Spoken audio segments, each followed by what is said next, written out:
I think we're muted, but we'd be jumping up and down if we could. All right, here comes Adam.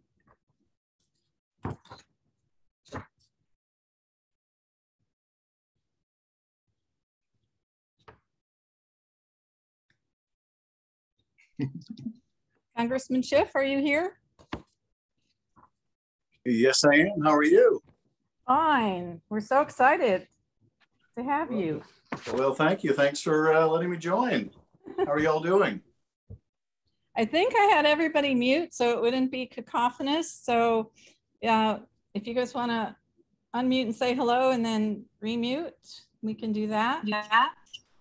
Hello, Thank Congressman you. Schiff. Hello. Thank you for being here. Evening, Congressman. Great treat. Have you. Thank you. Hello, everybody. Hello. Thank you for being here, Congressman. Thank you. Thanks for the invitation. Thanks for reading the book. Yes. Okay, so we're going to get right to it because we know your time is precious. If you Googled us, you probably already know that we're an online community that's centered around the Balloon Juice blog. We're from all over the country and we're here because we're interested in politics. So you can imagine how thrilled we are to have you. Is it fair to assume, that's what we're assuming, that you're mostly here tonight as an author to talk about the book? Yes.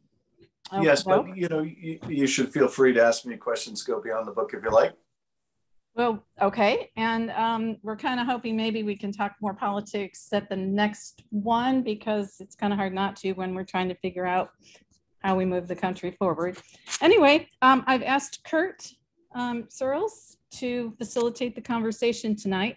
But before I turn it over to Kurt, I'm going to guess that the fellow who started the blog would like to say a word or two. John, are you here? John Cole, are you here? Sorry, I was muted. Can you hear me now? Yes, we can. I have nothing in particular to say. I just wanted to thank you for coming here and spending your time with us, Representative Schiff. Well, thank you. It's my pleasure. Great to be with you. Okay, well, Kurt, take it away. Great. Thank you again, Congressman Schiff. I join everyone else in welcoming you and letting you know how much we appreciate you popping into this. Ordinarily, this is where I would give you a long and florid introduction, but you're going to be talking to 150 people who read a 450-page book, so I think they know who you are. So with that, I'm going to have you go right into talking about whatever you want to talk about, and then we'll have a few questions for you. All right, well, that sounds great. Well, you know, I'll keep my introduction very brief so that we can get more into talking about what you'd like to talk about. But I'll start out with why I wrote the book. On many occasions over the last several years, most often on the House floor, had colleagues who would come up to me and say some version of the same thing, which was, I hope you're writing this down. You better be writing this down. Please tell me you're writing this down. You're in the middle of something quite historic, and you need to be recording. This. And I would always give the same answer, which is, when do I possibly have time to write any of this down? And then the pandemic hit. And suddenly, like so much of the country, I was forced into a kind of seclusion. And I figured if I was ever going to write it down, now was the time. And I really wanted to try to do two things that were not incompatible with each other, but two different audiences that I wanted to try to speak to at the same time. One, and most importantly, is I wanted to try to sound the alarm broadly to the country about just how fragile our democracy is and how much at risk it is. And for a whole generation of folks who grew up after World War II, myself very much a part of that generation, we lived in an era in which the freedoms around the world were ever expanding. There were new democracies being born. People experienced greater freedom to associate with whom they would, to express themselves, to practice their faith, to love who they loved. And I think we assumed that this was some inexorable law of nature, that the world was just on an ever increasing trajectory towards greater freedom, that, to paraphrase Martin Luther King, the moral arc of the universe may be long, but it bends towards justice. only to find that it is not at the moment bending towards justice. And indeed, for the last decade, the autocrats have really been on the rise. And as it turns out, there's nothing really immutable about this supposed law of nature. It's something that is only accomplished with struggle, and that struggle wasn't over before our generation came along.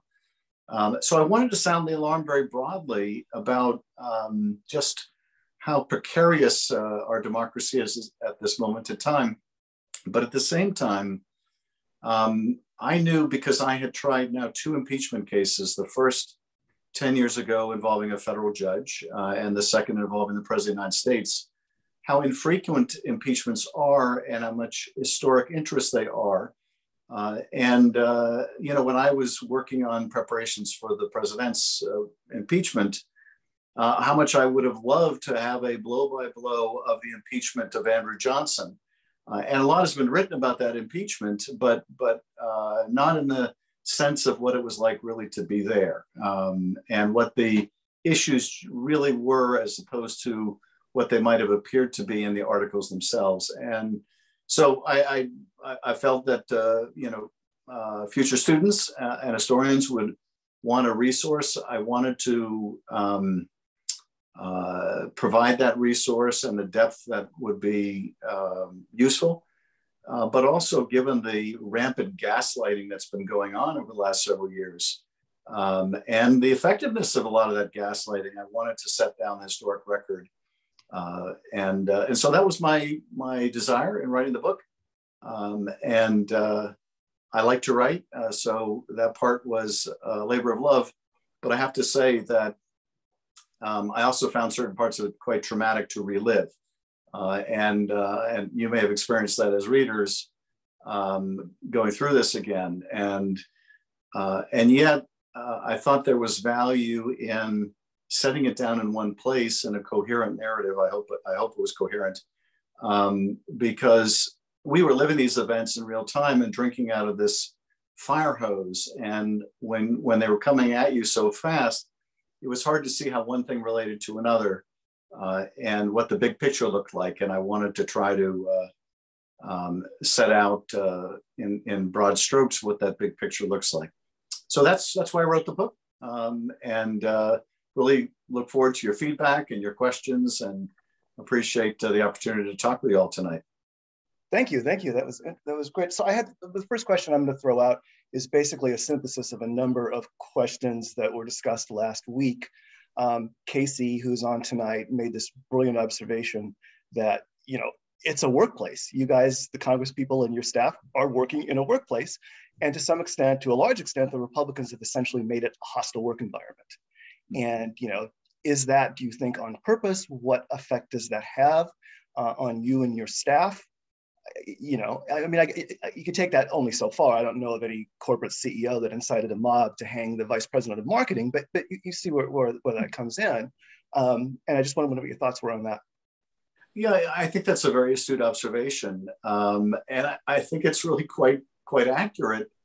You know, it's not infrequent that people will observe, and I think quite rightly, that in the case of, for example, Paul Gosar, who, you know, makes a video glorifying the murder of one of his colleagues, or others that are, you know, putting out, you know, virulent anti-Semitic tropes and bile, and through their rhetoric encouraging violence against their colleagues. If that were in a private workplace, they would be out of a job. And in terms of what the workplace is like now, I think there is a real sense of foreboding of future violence, because we have one of our 2 major parties that is out there affirmatively pushing a lie about the last election, and along with it, the idea that we can't rely on elections anymore to settle our differences, because any election that you lose is somehow fraudulent and illegitimate. If that idea takes hold, and to some degree within the Republican Party it has, it really paves the way for future violence. And so the workplace does, in that sense, feel quite hostile. And And I think you see it reflected in part in the number of people retiring and deciding, okay, I'm not going to put up with this anymore. I don't need to put up with this. For others of us, it just continues to, notwithstanding its unpleasantness, and more than unpleasantness, the danger that comes along with it on the subject of consistent death threats. It nonetheless seals us with a sense of mission that the country is vulnerable right now, our democracy is vulnerable right now, and we need to stay at our post. But I think that's a very astute observation. It does feel at times like a hostile workplace. Well, we can credit Casey for that. I've got a question kind of related to that. I'm going to call on Athanase, or whatever name you want me to use. Athanadze or Emily. Emily, I can pronounce. Yeah, okay. So my question, Congressman Schiff, in your book, you highlight your sort of shock at the increasingly poor behavior of Republicans in Congress. And my question is, what do you attribute this to? Is it just a matter of they're responding to an increasingly polarized base, or are there other factors that you think are coming into play there? It's a great question. As you know, I keep coming back in the book and in life to something that Robert Caro, the historian, once said in an interview, that power doesn't corrupt as much as it reveals. It doesn't always reveal us for our best, but it says a lot about who we are. And I think in the era of Trump, when you have the promise of power for some, hey, chance to join the cabinet, people that would otherwise never be qualified for a position like that, but now suddenly had a ticket to be at the highest ranks of government, or they were at risk of losing their position in Congress because they might have a challenge from a Trumpist if they weren't in line, or they deviated from the president's personal wishes in any way, or criticized the president. You got to see what people were made of. And I suspect that they were made of that all along. It's just that the desire for more power, or the desire to hold on to power, revealed a lot about who they were. And, to give you but two examples, I think power revealed a lot about Liz Cheney, that she is a person of great courage and conviction. And I might have a very different ideology, and I do, than she does. But it turns out there was something more important to her than her position, and that was her country and her beliefs. And she wasn't going to go along with this big lie about the elections, even if it meant losing her position. There was something more important to her than her position and her ambition. And at the same time, when she said she was not going to go along with that, another member of Congress, Elise Stefanik, put up her hand and said, you need someone to tell the big lie. I'll tell the big lie. I'll tell any lie you need me to tell. If I can have her position, I'll tell any lie you want me to tell. And she has, and now she has that job. And, in those two stories, you can tell a lot about those two people and their character. No one was forcing Elise Stefanik to volunteer to put out the big lie. She was more than willing. It was a chance to advance. And this was someone who, in the past, in the pre-Trump era, had, portrayed herself as a moderate, someone, very well educated and sophisticated. And so it's purely a matter of ambition. And,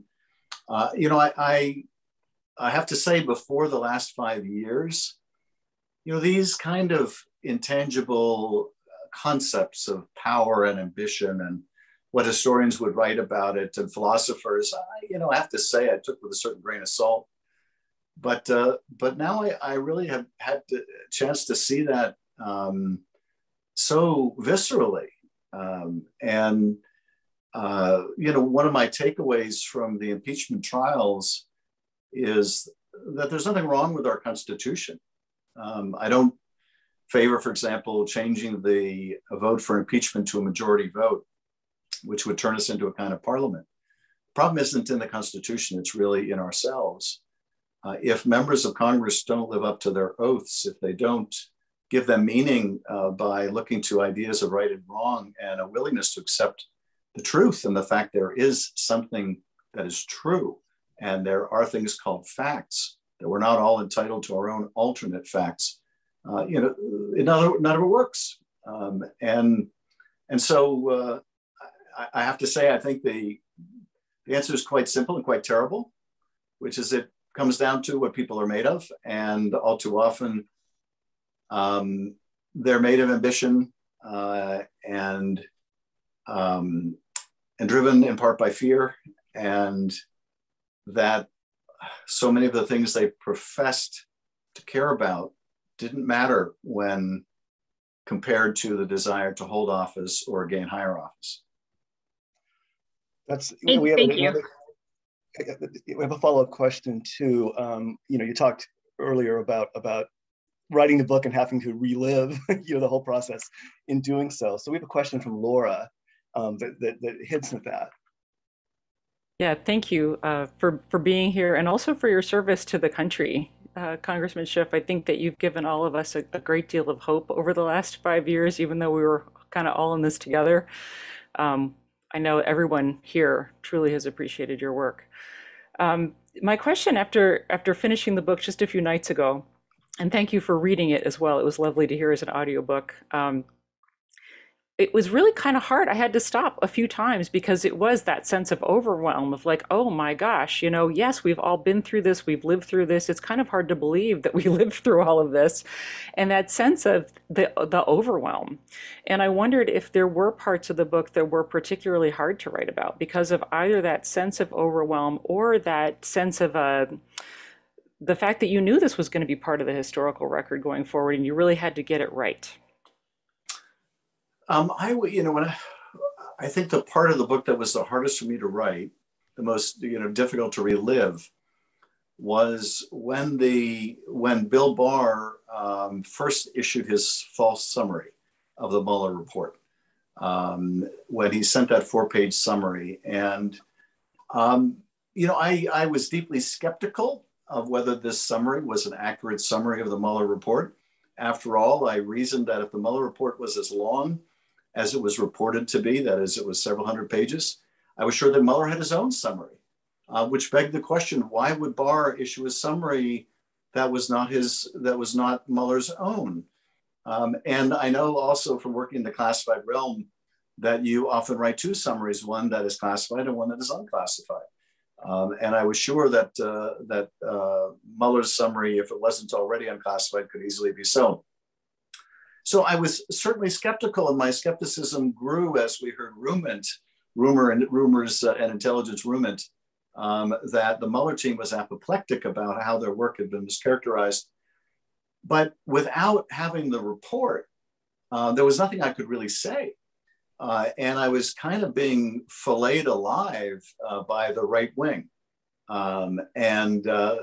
They were representing all of these things about the Mueller report based on the summary and using it to attack me. And I felt like I had no way to defend myself because I didn't have the report to determine what in fact Mueller had said. And even on the day that Barr finally decided to release the report, he gave a news conference in which he further cemented the false impression of what Mueller had done. And as it turned out, that false representation, a quite blatant misrepresentation about so many things in Mueller's work, was really successful. It really cemented the narrative about what Mueller found and what he didn't find. And so that to me was among the most difficult personally, because I remember going through that period personally, feeling like I was just spinning in the wind, and there was nothing I could do until the report came out. And by that time the report came out and I could point to all the reasons why what Barr had said was false, the narrative had really sunk in. And, I think if you look at Barr, I always viewed him during the last 4 years as the second most dangerous person in the administration. He really perverted the department in ways that had not been seen since Nixon, made the Justice Department into a kind of a criminal defense firm for the president, used the department to go after the president's enemies, intervened in specific criminal cases. And maybe part of why I found it so offensive is I'd been a prosecutor, I'd been in that department, and I venerated the department. And here's a guy, this would have been unthinkable, intervenes in the case of Roger Stone, a man whose conviction was of lying to Congress and trying to intimidate other witnesses into lying to Congress to cover up for the president. And what does this attorney general do? Intervenes in the sentencing recommendation, which is never done by an attorney general, and certainly would never be done in a perjury case, let alone a perjury case involving the president. And then he personally intervenes in the case of Michael Flynn, another liar on behalf of the president, who pled guilty to lying to the FBI twice, and makes the case go away completely. And so, you know, I look at someone like that and I try to figure out, okay, what is the deal? Was it so important to him that he once again have a seat at the hands of power, that he once again be relevant, that he was willing to destroy his whole reputation and a good part of the department? And I think that there were, you know, two phenomenon with Barr. The first is that under George Herbert Walker Bush, you know, he was serving a president with integrity. And you saw one side of Bill Barr. Now there were glimpses into what really lay beneath the surface. And we didn't know this until much later, but he had worked in the Office of Legal Counsel prior to becoming Attorney General, and had been involved in the drafting of an opinion justifying the detention of a foreign leader, I think Manuel Noriega, and the United States power to be able to detain a foreign leader or go ahead and seize a foreign leader. He had represented to the press what that opinion said, and misled the public about it because it wasn't released. And it wasn't released for decades later. And when it was released decades later, we got to see that he'd been lying to the public about what the opinion said. So I don't suspect that he was a different person, but I think he was surrounded by different people than he was with Trump. And so I think you got to see what his real character would allow when he was tethered to a man of low character. And I do think also that craving to be relevant again is true for Barr. I think it's true for Rudy Giuliani. I mean, you look at what happened to Rudy Giuliani. And I felt that way about Alan Dershowitz, honestly. I think the desire to be relevant again was so strong that it shows what people are willing to do to enjoy that again. Yeah, I mean, to paraphrase Mary Trump, what Donald Trump brings out is the worst in people. You know, he doesn't change who they are; he brings out the worst in people. So, pivoting to a question, I think you could say that about people and about countries. Yeah. So, pivoting to something about, you know, some advice or some help that you can give us, I'm going to turn this over to Mom Sense, who has beautiful plates in the back of her.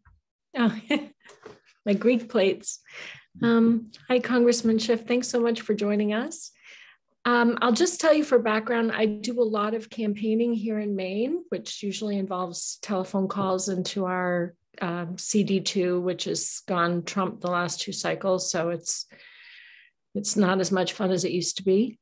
So my question is really, I've been at DEF CON Hair on Fire about the insurrection and the threat to our democracy.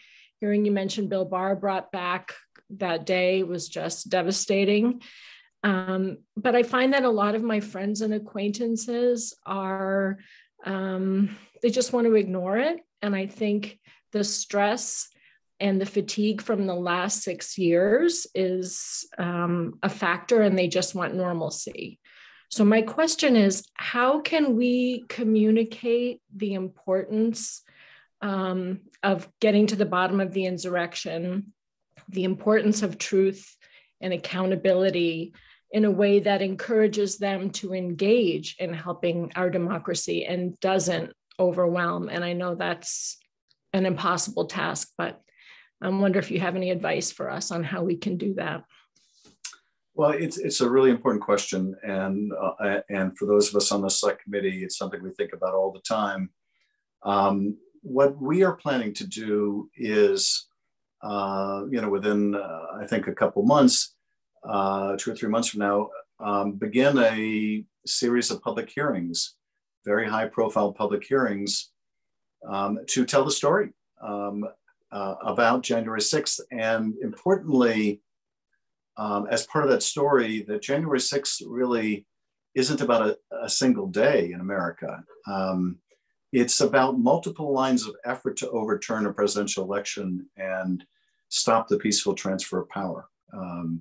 And those multiple lines of effort involved trying to suborn local elections officials into ignoring the law or the facts, into trying to get state elected officials, elections officials, to find, in the case of Georgia, 11,780 votes that don't exist, to using the top level of the Justice Department to promulgate false claims of massive fraud and urge states to withhold the appointment of electors, to the most frivolous litigation, to ultimately a pressure campaign on the vice president, and then the use of force. And so we hope to use a series of public hearings to kind of elucidate all that went into trying to overturn the election, which began, in fact, before the election by laying the predicate that,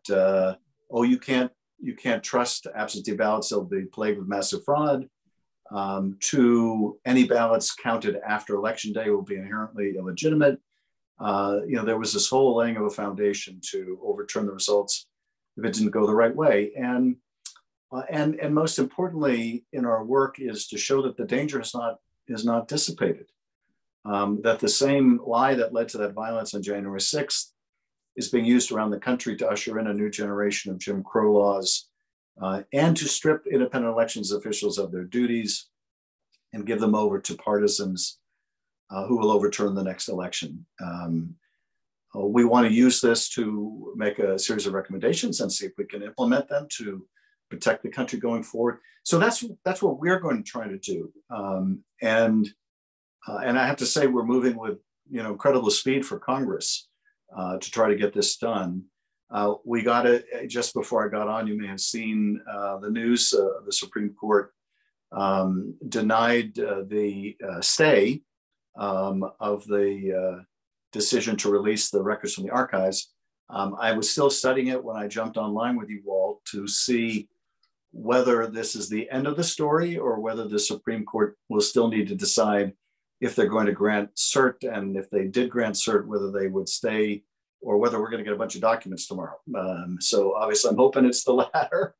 But in terms of what you all can do, I think that the most important thing is to push back against these efforts to disenfranchise people and to attack the infrastructure of our elections. And so if people in Maine who are the kind of local technocratic elections personnel are being drummed out of their jobs or threatened, I think coming to their support so they don't leave those positions and then see those positions occupied by people who are such partisans that they will overturn the election upon the instructions of the former president. If the elections are in good shape where you are, there are a lot of ways to get involved online to help in other parts of the country that are really experiencing trouble now. I was talking to Joaquin Castro, my colleague from Texas, the other day, and he was telling me about the thousands and thousands, I think tens of thousands, of requests for absentee ballots because they're starting to be timely for the primary in Texas that are being refused based on the new law. So tens of thousands of voters already being potentially turned away. And those folks are going to need help navigating the new laws if we can't get the Senate to do the right thing. So I would say I would put that really at the top of the list of what we can do at the grassroots level. So Adam, you have time for probably one or two more questions, so you can get back to studying. So I just wanted to make sure that you were tracking the time. Okay, thanks. I'll try to keep my answers shorter.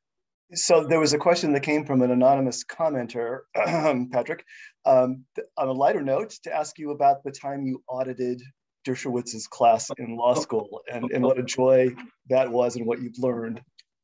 I audited that class for a while. And I'll tell you why I did is I had gone to see a debate, it's just crazy now to think of it, between Alan Dershowitz and Rudy Giuliani, who had been on opposite sides of a series of cases called Prince of the City, which was involving corruption in the New York Police Department. And Giuliani had been on the prosecutorial side back then, and Dershowitz on the defense side. And they were at the top of their game. It was like watching two legal gladiators go at each other. And it was fantastic. And so I went to audit his class. He taught a upper level seminar in criminal law. But I got bored because I wasn't learning anything about the law. It was just Dershowitz talking about himself. And you can only listen to that for so long. I kind of gave up, and I tell you, I had some wonderful professors, and the most wonderful was Larry Tribe, and he and I have remained very close friends. And I served as a research assistant for him during law school, but I had other fabulous professors in law school who actually taught us the law, and they could have equally spent time talking about themselves, but didn't. And so that was my experience with Alan Dershowitz. I will tell you, I think I did talk about this in the book, but when Dershowitz first appeared during the trial, he walked down on the Senate floor with this dusty tome, and he said, "I'm going to transport you back to a warm night in Philadelphia and a cold winter's eve in Washington, and bring you back to 18 whatever, 17 whatever." And for an hour, he was like talking like a law professor. And even though I disagreed with his argument, it was entertaining. I was enjoying myself. I felt like I was back in law school. And we took a break, and we went into our little preparation room, the House managers, and they were bitching about Dershowitz and his arguments. And I'm like, I kind of enjoyed it. And they practically stoned me in there. And I said, it was, I enjoyed listening to it. And then he just went completely off the deep end, which I have to say shocked me. He started making this argument that, if you're the president of the United States and you believe your own reelection is in the public interest, then you can't be abusing the power of your office. It's unimpeachable. It was a breathtakingly irresponsible argument and constitutionally baseless. And then when he was criticized for it by me and others, he went even further and said the fact that Joe Biden was running for president made it even more appropriate to seek to smear him, because when he was just a former vice president, it wasn't that important. But now that he could be president, it made it even more okay, which was even more dangerously absurd. And anyway, I mean, even the Trump team, which wasn't characterized by all that much discretion, decided to bench him. And he not only said nothing the next day in trial, he wasn't even there. But I was really shocked at just what a poor advocate, in addition to everything else. I mean, why he would, first of all, it was kind of inexplicable to me why he would use his legal talent, whatever that was left, in the service of Donald Trump. But then to see how little was left was quite striking. Amazing. So I think we have time for one more question, according to Patrick. There's a bunch of questions about where did you get that desk, but I'm going to ask something more related to the book.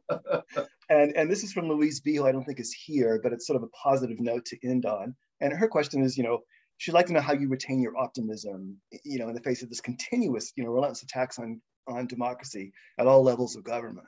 And that came through in the book. That was a very powerful portion of the book. It was just the relentless sense of optimism. How do you do it? Well, I used to tell people that I take a lot of horse tranquilizers, but then I found somebody said to me, well, that's actually a thing, so you probably shouldn't say that. Well, to be serious about it, and I probably should spend more time emphasizing the heroes in the story. I often fixate on the Bill Barrs and the Devin Nuneses and the Trey Gowdies and the Donald Trumps, but I got to meet and know people like Marie Yovanovitch, who is this courageous woman who had served a country in dangerous places around the world, ends up being hounded out of her post, being told they can't protect her, and it's from her own president. It's from the president's own allies, and she comes back to D.C. She's told, you need to get on the next plane out of Ukraine, and she comes back. We want her to testify. The president clearly doesn't. The State Department tells her not to. And you see what we're going through with the January 6th committee with people the president doesn't want to testify. But Marie Yovanovitch is a patriot. She knows her lawful and her civic duty, and she comes and testifies. And her act of courage and patriotism, I think, was infectious. And it paved the way for others to come in.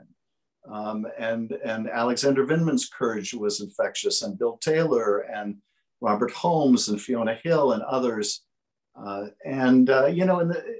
We know that courage is contagious. So is cowardice. We saw a lot of that. We continue to see a lot of the contagion of cowardice. But I firmly believe that, it's the Marie Yovanovitches and the Bill Taylors and the Alexander Vindmans and others that are going to get us through this. And that there are people of like-minded courage and patriotism all over the country, millions and millions of Americans who are devoted to our democracy and far outnumber those who are at the moment determined to tear it down. I think when you're in crisis, as we are, as a nation, it's hard to see how it ends. Sometimes it's hard to see if it ends, but it does end. This too shall pass. What we do in this moment, which is what has me staying at my post, what we do at this moment will determine how long it will take to pass and how much damage will be forced to suffer along the way. But let me just end with this thought, which is something that the speaker likes to say to all of us in Congress, but it's true of everyone outside of Congress as well. And that is, she likes to say, know your own power. We all have the power to influence our circumstances, and we can't all be Marie Yovanovitch and first through the breach showing the way, but within our own circle, however big or small that circle may be, whether it's our friends, our family, our neighbors, our precinct, our state, we can all have an impact. And there's nothing more debilitating than feeling powerless to affect your circumstances. And the reality is, none of us are powerless. We all have the ability to do our part. And we just need to figure out, each of us, what that is, and decide we're going to do the most that we can do. Don't try to take on everything. That way paralysis lies. Just decide, okay, in the next year or so, here's what I'm going to do. Knowing it's not everything, but knowing it is something, and something important. And that's what keeps me going and keeps me optimistic. Thank you so much. That was inspiring, and I can't thank you enough for coming and making our inaugural Balloon Juice book club such a success. I don't know how we follow up with this. I mean, we could do Life on the Mississippi, but people would expect Mark Twain to come. So I just think this has been wonderful. We very much look forward to seeing you again on February 2nd. And somebody just posted that she's in Europe, and this is worth getting up at 2 a.m. for. So there you go. Very nice. You've got an international fan base here. So thank you again. This was just fabulous. And